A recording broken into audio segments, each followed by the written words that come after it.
the relationship that Lewisville has with it is a little unique, and so I want to just take a second to explain that. The director of it is Ron Brown, and hopefully you've met him. They travel a lot. They have to do a lot of fundraising around the country to support this work. There's somewhere in the neighborhood of 600 to 700 children in China that are in orphanages that are supported through this work. And there's also preacher training. There's all of these different areas that you can see here, foster care, English classes. And so it takes a lot of money and fundraising to support all of these works. They receive about $800,000 a year that just goes to child care. That gives you an idea of the scale of this work.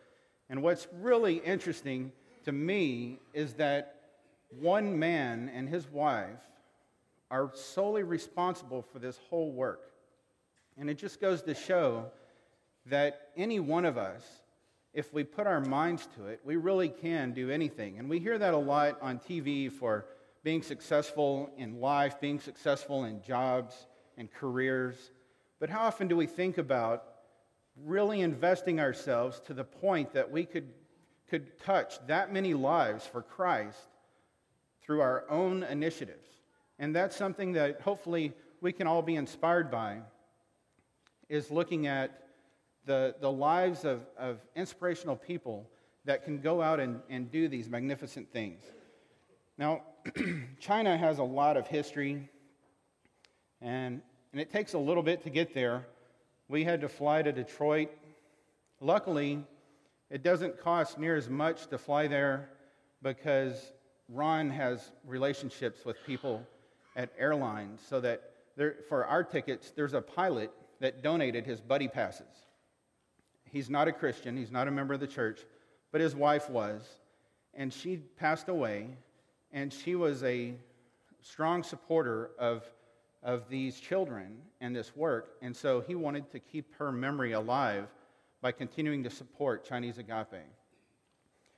Millions of people were involved in the building of the Great Wall, and millions of people live in China today, in each city almost. There's 1 billion plus people in China, but there are about 22 to more million people just in Beijing.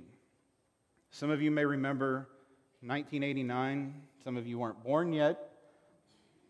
Those of us that were remember seeing on TV some incredible images, and it just is amazing that the place that I saw as a child, where it was just completely illegal to have a Church of Christ, to talk about Christ, we now have a licensed, registered with the government Church of Christ in Beijing. Now, right now, the man on the left there, his name is Ryan Bidekoffer. He's our temporary minister. And when I say our, there's this interesting relationship with the government, right? There's churches of Christ in Beijing. But after the Olympics, or during the Olympics, Ron was able to work with the government to get a license for a Church of Christ. And so that's one of the works that Ron is able to do, is have a legitimate legal Church of Christ there. Jackie Feng, the man on the right, he's with Chinese Agape. There are a lot of children that have medical issues that are fixed in country. And Chinese Agape works with the hospitals to get those that can be done in country. But a lot of them are too complicated. And this is the guy that coordinates getting those children to the United States and getting them the help that they need. One of the problems he has, though, is a lot of them don't believe. They don't believe it's possible that their child is going to be able to go to the United States to get medical care, to get fixed, and then to come back home. It's beyond their idea. So we left from Beijing and went to Changsha. Changsha was a 13-hour train ride, and it was in the middle of the night, so we really didn't get to see much of the countryside.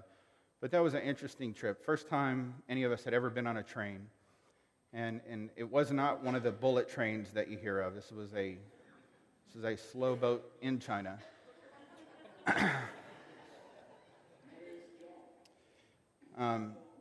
And so these are two of the men that we met there.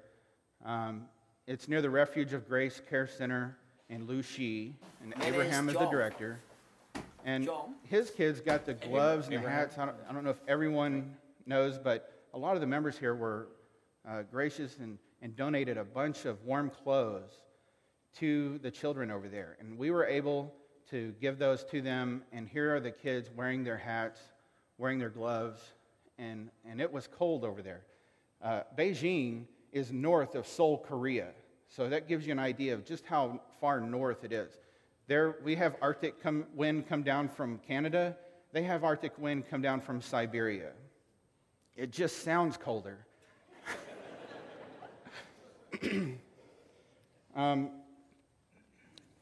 One of the kids that I just want to briefly talk about is really a lot of what these kids have come from. There's a child, and her mother died, her grandparents died, and her father is alive, but he suffered a stroke and has some paralysis. He also suffers mentally, and so he will beat his children, and often he'll attempt suicide. So the villagers in the village where he's from, they will tie him up to try to keep him from hurting his kids, but he's very strong during these episodes. So some of those kids, when you see them, just think about, that's the life that they're coming from. And this is a picture of her right here. Also, some of the kids have grandparents that are alive, or they do have family that is alive. And so Abraham is the director of the care center that's nearby, and John, which the man on the left, he goes out to the foster homes, which are some of the kids that their parents have died, and they've gone to live with relatives, and the relatives are too poor to take care of them. So the foster care program, he goes around, and every 2 months, he has visited each of the, I think it's about 180, maybe 200 foster care children, to give the family some food to last the next couple of months for taking care of the family, or money for tuition, pays their tuition. And so there's lots of different aspects. Now, one thing that we could never get away from in China was the smog. You've heard about it in Beijing, but you cannot imagine.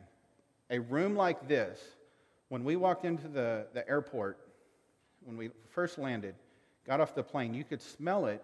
But then when we went into the luggage area, it's a big cavernous room like this, and you can literally see a cloud in the air inside the building before you even go outside.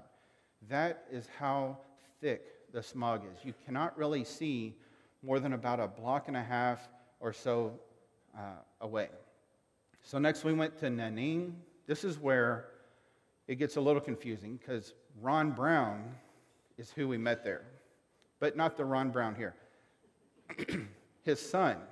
And his son's name really is Ron Brown. The Ron Brown that you see sit down here on the front of the building, his name is actually James Brown, but he grew up being called Ronnie Brown, and so everybody calls him Ron Brown. And just like when I was little and I was Curtis, and my dad was Curtis, it would sometimes get confusing. So if you ever wonder, just say Ron the son or Ron the dad. They drive really fast in China. But this gives you an idea. You've heard of the crazy roads and all the people and vans and bicycles. We actually saw a man on a bicycle get hit by a car while we were there. And he was okay, but it was literally about 10 yards away from us. We were walking across the street, and all of a sudden we hear something just slap the pavement. And we look over, and there's a bicycle under the left rear tire of a car and a man on the ground. And luckily, he was okay. I mean, he got up and stood up and started yelling at the driver, but there's wildlife in China. Not a lot, though, because if it's not locked up, it usually gets eaten. You'll see that here in a little bit. not see it, but... So we're on our way. It's a 4-hour van ride. We're on our way to the John Connor Brown Care Center. And this is actually school property that the building is next door, but within the premises of a school, which is really great because schools have playgrounds and schools are where a lot of these kids need to go. And so it makes transportation easier. A lot of kids that go to school would go home for lunch. These kids can just walk right next door and go to lunch. They can come home right next door after school's over. The the director is the man standing right there with the strap on his shoulder. He has no hands. His hands were blown off when he was 13 years old in an explosion. But he can do anything that you or I can do just about. I mean, he has learned how to, and they don't have occupational therapy people there that go around and help people in schools that are kids learn how to use their hands and use. They don't have special tools. They don't have all of the things that we have here. Now, Timothy is the vice director there, and then that's Ron Brown, the son. These kids, luckily when I was in junior high, I played a lot of hacky sack, so I was able to have just the greatest time with these kids. They were so much fun, and you can really see just in a very short amount of time that these kids are well fed, they're taken care of, they're disciplined, they're happy, and they're really having a great time, and they're so happy to not be in the place that they've come from. And in the next few seconds here, we're going to actually take a trip to one of these children's homes that they left and came from. But here's on the playground, you can see the girls are just like the girls in the United States. They huddle up in their little group. And then the boys are off on the basketball court playing basketball. And we were able to communicate. You know, on a playground, it doesn't matter what language you speak. It doesn't matter if you're, no matter what. And some of these kids, man, you look at them and they're just so cute. And so we're all going to have a meal together, and they serve it family style. Ron Brown, the son, actually built this building and made it for a multi-use building. He's got it so that there's a kitchen, but this room is also an area, much like our fellowship center, where different things can happen in there. And one of the things they do is eat. And the kids all have their different responsibilities. They take turns serving. We drink out of a bowl. I wasn't sure what was going on at first, but, when in China, do as the Chinese do, right? And I got real good at eating with chopsticks.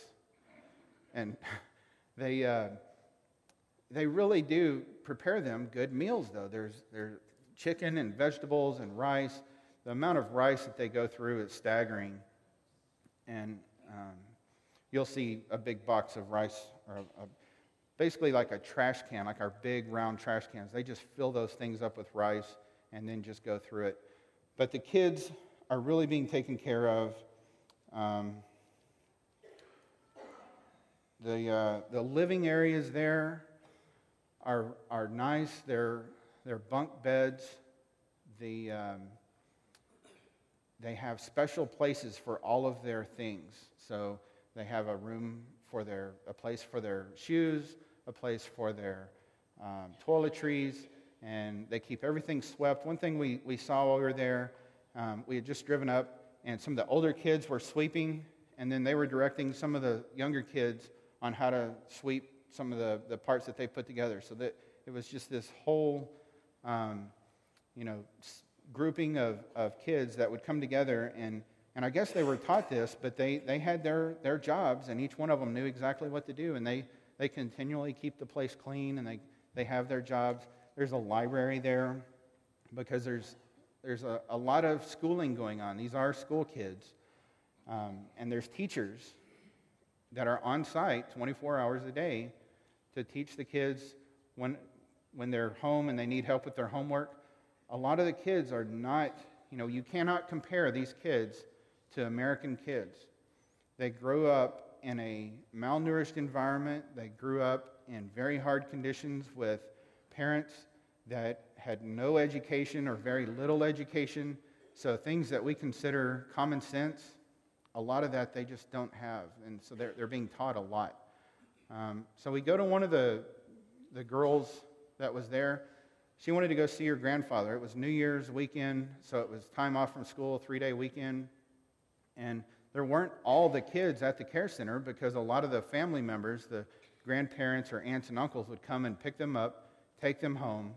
And so we were going to take one of these girls to where she was going to meet up with her grandfather, where she came from. Now, her grandfather got his house from the government because he was so old.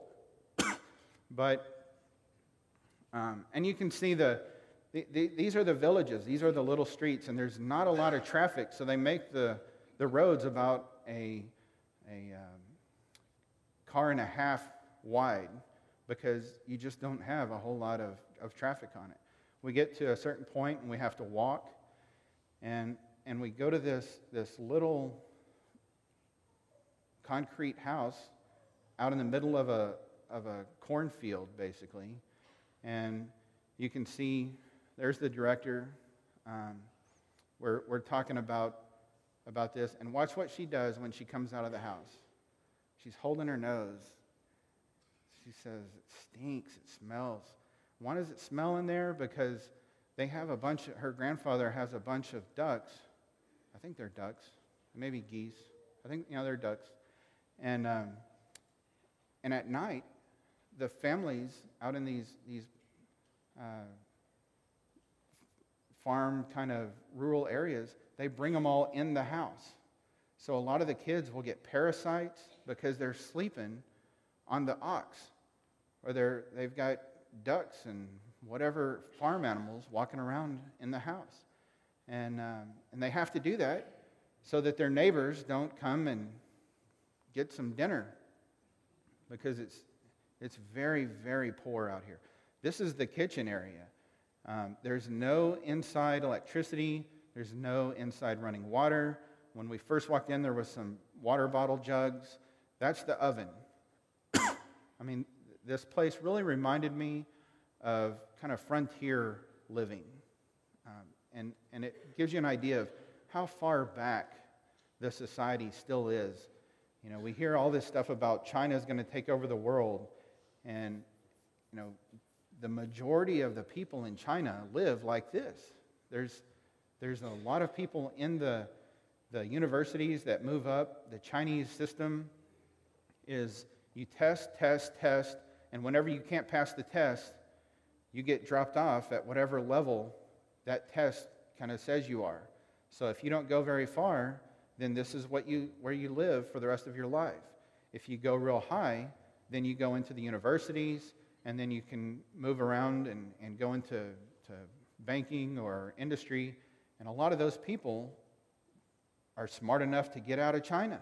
And so they have a brain drain that they're dealing with, because a lot of their smart intellectuals are leaving China because they're smart enough to realize life is not so great here. And so they go to England or the U.S. This next house that we go to, the child that we were hoping to bring did not come with us. But we went to go see where he came from anyway. And it'll be up on the screen in a minute, but the reason he didn't come with us is because no one could find him. He knew what we were wanting to do, and so at the care center, he went and hid because he was so ashamed of where he came from. He didn't want us to see that he came from this place, because the building on the right is where he lived in this room. The one on the left, we could hear pigs in it. So this old part of town is where the farm animals were still being raised. So next, and if you can't read that, it's okay, I'm going to tell you. Next, we went to go see a little girl that wants to go to the care center. She is another example of the kids that go to the care centers. Her parents, her grandparents, all of her family has died. And there was an old man in the village who'd adopted her so that she wouldn't just die. But he doesn't have the money to send her to school or to keep her fed. And so he tries to do as much as he can. He makes these tiny little chairs. They're about like the kindergarten chairs. You see them right there? And he wanted us all to sit down, but I don't think he had ever tested them for an American like me. So I declined. I didn't want to make him go into the matchstick business. But you can see he's bent over. That's him permanently bent over. He can't get up. And he takes a really kind of ingenious little hand cart. It's like a tricycle that he can sit down on, and with him leaned forward, he can roll his hands and turn the front wheel. And it takes him 2 hours to take two. He can put two of those little chairs on the cart and hand truck himself to the next village. And it takes him 2 hours to get there. And then if he sells them, it takes him 2 hours to get back. And that's where his income comes from. Now, why don't we just say, come on, just grab you right now, let's go to the care center. The problem is the care centers cannot bring children into the care center until the school permits them to come to school, because you can't just have a child that doesn't go to school. You have to be accepted into the school. Well, the administration of the school there they tell Ron, the son, they say, oh, it's just a little misunderstanding. We'll get it worked out. And I say, yeah, right. What it is they know what we're doing. Because you have to be, even though the government is all on board with what Chinese Agape is doing, they come to Chinese Agape and say, we want you to build a care center here. We have a child that we want you to take. The girl with her grandfather, they came to the care center and said, there's a girl who's living in a situation that is not right for a young girl. Can you take her? Yes. So that's how she came there. A lot of the children the communists know where everybody is. You don't go anywhere without them knowing where you are. Every time we went somewhere, we had to hand our passports to the hotel, and they logged it. And I'm pretty sure they called the police after, because that's what Ron, the son, has to do. And anyone else who's living over there, if you go to another city, you're supposed to check in with the police. And so that's what he has to do is you've got to say, I'm here in the city, I'll be here for the next couple of days. And then when you go back, you have to go to the police station again and say, I'm here. And so the Chinese government, they know what's going on, but there's different levels of the Chinese government. At the higher levels, they are totally okay with Chinese Agape teaching first century literature, first century theology that is history, all of these things that we read in the Bible. They call it the good book. There's some things you have to be a little covert about there. When I email Ron, when I email some of the people there, you can't just come out and say some things because it can cause some problems. So the local administration, the thought is that they know that we're teaching the Bible in these care centers, and so they don't agree with that. So they're putting up some roadblocks to bringing in more children. But it probably will be taken care of. That's really minor considering the huge roadblock of just getting into China and doing this in the first place, which all of those, Ron is just an exceptional negotiator and is able to get a lot done. So we're at this girl's house. They live in their bedroom is just tiny.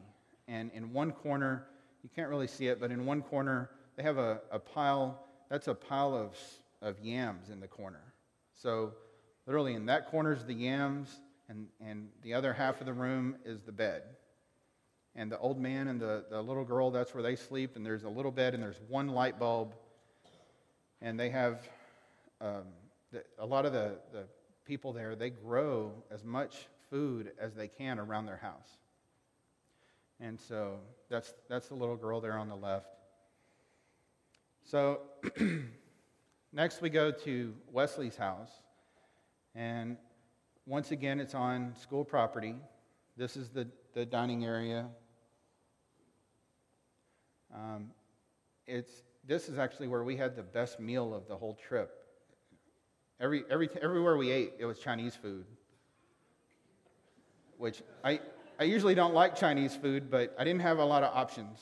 Although one morning we went to a McDonald's, and it was McDonald's.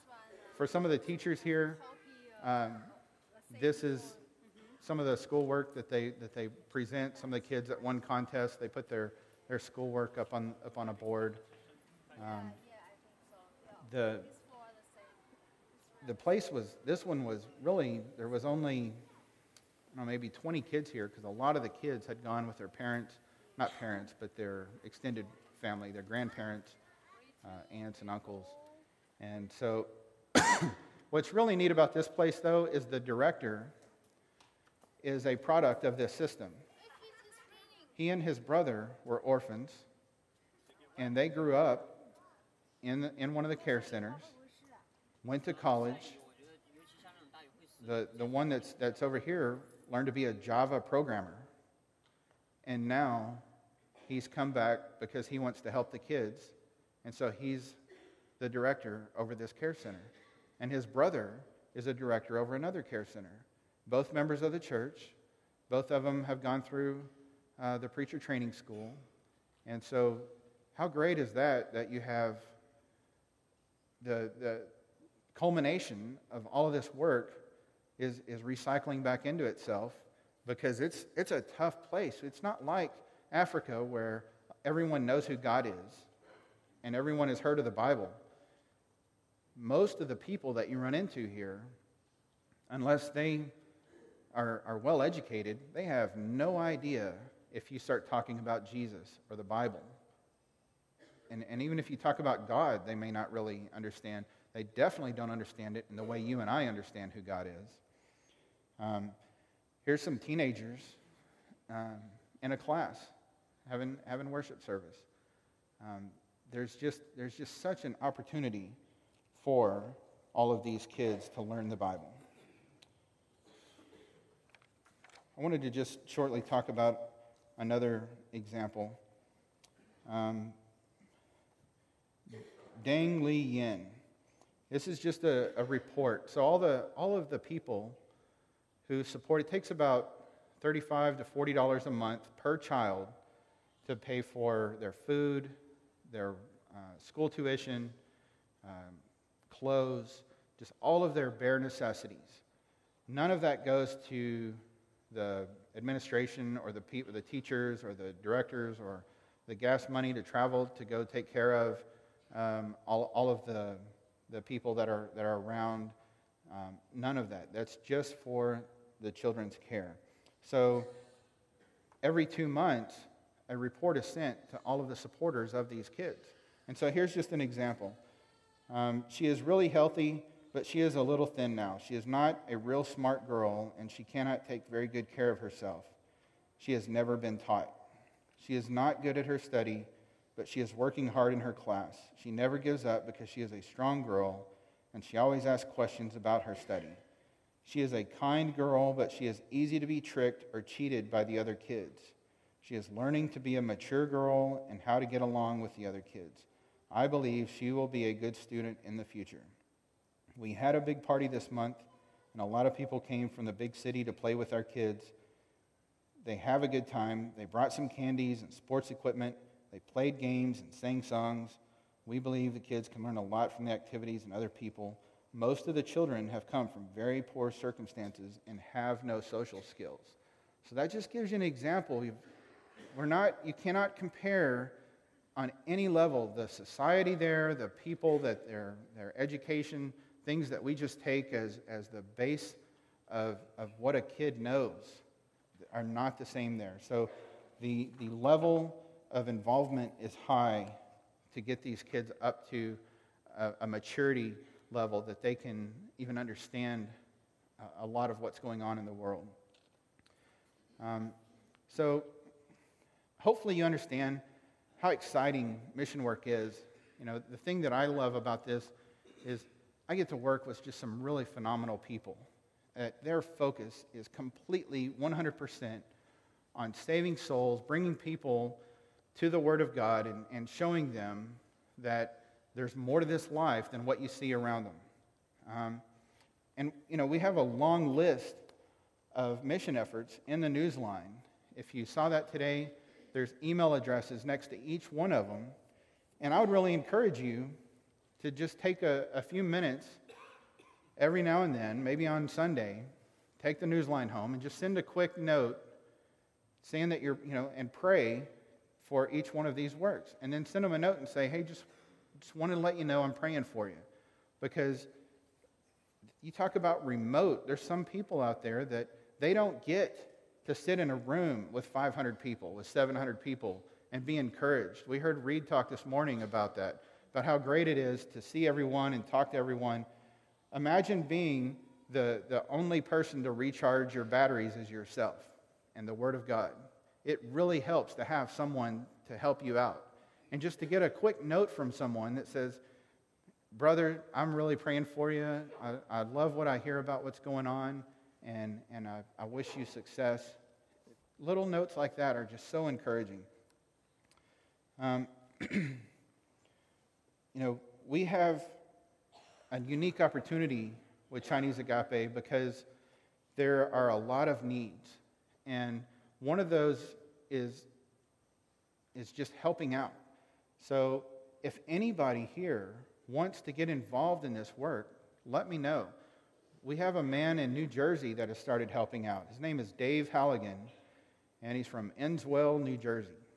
I remember that because all's well that ends well. And so he has started taking some of the responsibility off of Ron's shoulders, because Ron is not a spring chicken, and there's going to need to be someone that can start taking over different roles from Ron. And one of the things that Dave has done is he's taken over preacher training, and he goes over to China probably 3 to 4 times a year for a month and a half or so, and he visits all of the care centers, and he studies and encourages and tries to bring up the level of Bible knowledge of the staff. So that is just a excellent use of his skills, because he recently retired, and so he has the time to go over there and do this. And he's great. He's being very successful.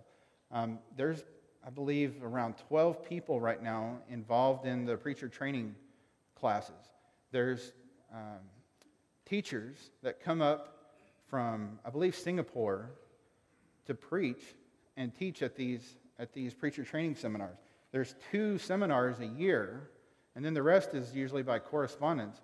But the 2 courses a year, guess who calls them up and asks them to put them on? The government. Why would the government do that? Because the government knows what's going on, but they want to know what's going on. So if they set it up and say, these are the times we want you to do it, then they know what's going on, when it's going on, where it's going on. And as long as they are in control of those types of things, they're okay with it, because they have such a good relationship with Agape Foundation. And so these are some of the opportunities that we have. There's fundraising opportunities. Ron and Pat right now are traveling around and giving updates, reports, talking to people on a daily basis. And he raises about $1,000 a day when he's out doing this. And that's just incredible. And that's incredible, which is kind of scary, because that's the kind of resources that this organization needs to continue.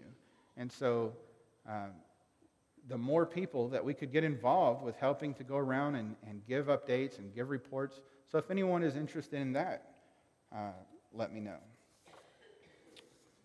So we have a pattern in the Bible for what we're supposed to do with respect to treating people. And it goes a long ways back. You know, the Jews really didn't need to be left to their own devices to come up with stuff. So luckily, God gave them the Old Testament, which what we call now the Old Testament, to give them some ideas for, not ideas, but this is how you do things.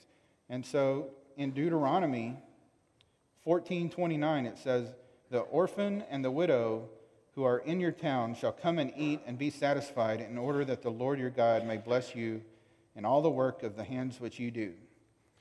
You know, a lot of the times that you read in the Bible of Jesus meeting people where they're at, it was meeting their physical needs. It was saying, you need something to drink or you need something to eat. I came to your door and you turned me away. I was naked and you didn't clothe me.